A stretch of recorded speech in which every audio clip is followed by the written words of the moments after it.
The State of Israel is currently, and pathetically, standing trial against South Africa's allegations of genocide after the Jewish state was infiltrated and attacked by the actually genocidal Hamas. During these legal proceedings at the International Court of Justice, also known as the World Court, scholarly jargon is being served to largely ignorant or uneducated audiences whose intellectual laziness leads to intellectual dishonesty, the very thing that has gotten millions of Jews murdered. Therefore, I thought that Israel should make its case in rather plain language, as follows.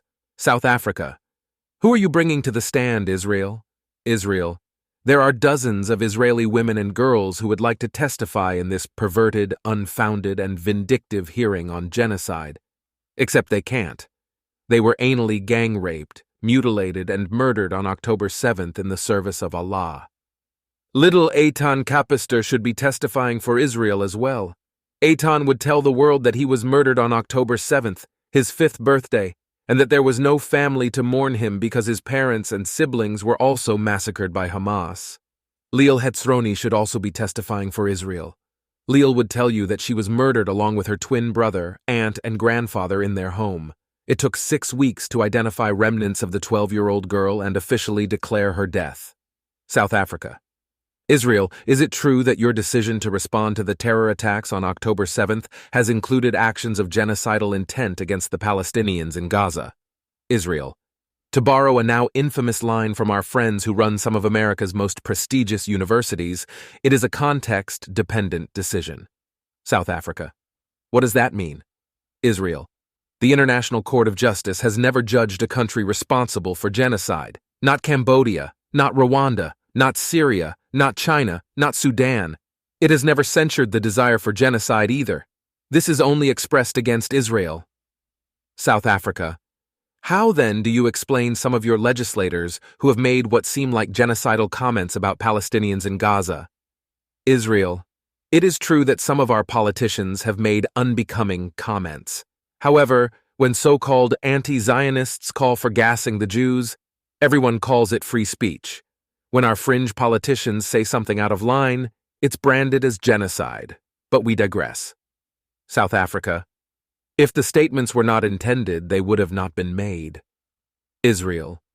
I guess Israelis are the only ones who have made statements out of tremendous trauma inflicted on it by Hamas's October 7th massacre, which included raping teenage girls, beheading babies, burning children and their families to death, dismemberment, cooking a newborn in the oven, and cutting open women's private parts, all while screaming in Arabic, Allah is the greatest. South Africa. My name is Adila Hassim. I'm a lawyer representing South Africa's legal team here at the UN International Court of Justice, Israel. Ms. Hassim, before you continue, can you please just let us know, did Hamas pay you to be its legal representation in South African rand, or in Israeli shekels that Israel allows it to use because no other country would dare offer its currency to the Palestinians, who can barely keep their economies afloat?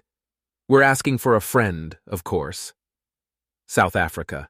Are you insinuating that we've been bribed? Israel. Either that, or you're complicit in Hamas's genocidal war against Israel and the Jewish people. South Africa. We take genocide very seriously. History will forever look kindly on South Africa's people for this noble and heroic deed. Israel. And Nelson Mandela was a great supporter of Zionism, an advocate of Israel's right to exist in peace and security, and a friend of South Africa's Jewish community. How repulsed he would be by the current South African government's immoral and anti-Semitic assault on the Jewish state. South Africa. Mr. Mandela would also be repulsed by Israeli genocide. Israel. Or he would have wondered where South Africa was when millions of people were killed or displaced from their homes in China, Syria, Yemen, and Sudan. And by whom? By Hamas's allies. South Africa. This isn't about Hamas. It's about Israeli genocide. Shouldn't Jews know better after the Holocaust? Israel. The world's 5th most active terror group carried out the worst crime against Jews since the Holocaust, and now comes along a completely unrelated country with a crooked history to defend this terror group in the name of the Holocaust, which is why the term genocide was invented by a Jew. How dare you? South Africa. Hamas will have their day in court. Israel. We don't need to waste this unenforceable court's time on Hamas. It proudly admits ambitions to commit genocide on all Israelis and Jews. Hamas is, in fact, guilty of a double genocide, one against Israel and another by using Palestinians as human shields on a daily basis. But this doesn't stop many journalists and UN employees from supporting, defending, and legitimizing Hamas, now does it? South Africa, fine, but the world desperately wants your genocide against the uninvolved and poor Palestinians to end at once. Israel. Saudi Arabia just said they still want to make peace with us after the war. Can't you read between the lines? South Africa. Saudi Arabia is one of the countries that endorsed this lawsuit against Israeli genocide. Israel. Do you know who's really being genocided? White South African farmers, true story. Look it up. South Africa. What does race have anything to do with this? Israel. It doesn't, except that South Africa's legal team seems to be proudly carrying the DEI baton. How do you say woke in Afrikaans? South Africa. There is no safe space in Gaza, and Israel should be ashamed. Israel. Actually, Israel cares more for the Palestinians than Hamas does. If Israel truly wanted to commit genocide in Gaza, the war would have ended on October 8th. Israel would have flattened the strip in a single day's worth of bombing, and your friends in Hamas would suffocate to death as the rubble plugs the exits of the terror tunnels where they've been hiding.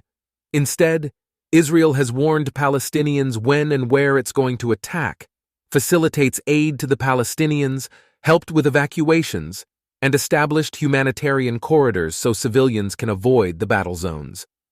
Meanwhile, everyday Palestinians, the people Hamas supposedly represents, have no safe space, because Hamas didn't spend any of the billions of dollars in aid that it has received to build safety mechanisms for its people, in the event that, say, Hamas would invade Israel and slaughter hundreds of innocent civilians using the most gruesome and evil methods, while kidnapping children, women, and the elderly. And unlike European and other countries which readily welcomed Ukrainian refugees after Russia invaded Ukraine in 2022, not a single one of the dozens of Arab and Muslim-majority countries offered to temporarily shelter Palestinians from Gaza. But hey, there's nothing like one big Arab family, right? South Africa. The Palestinian people have suffered for 75 years. Israel. Wait, is this trial another one of the twisted attempts to make mostly dubious Palestinian grievances superior to Jewish lives? Is this trial another one of the backdoor channels to help a country called Palestine effectively replace the one and only Jewish state in the Jews' indigenous homeland? South Africa. There is a video of Israeli soldiers singing and dancing and chanting, "There are no innocent civilians." Israel. And what about all the videos of Palestinians in Gaza celebrating as dead Israeli bodies were paraded through their streets on October 7th?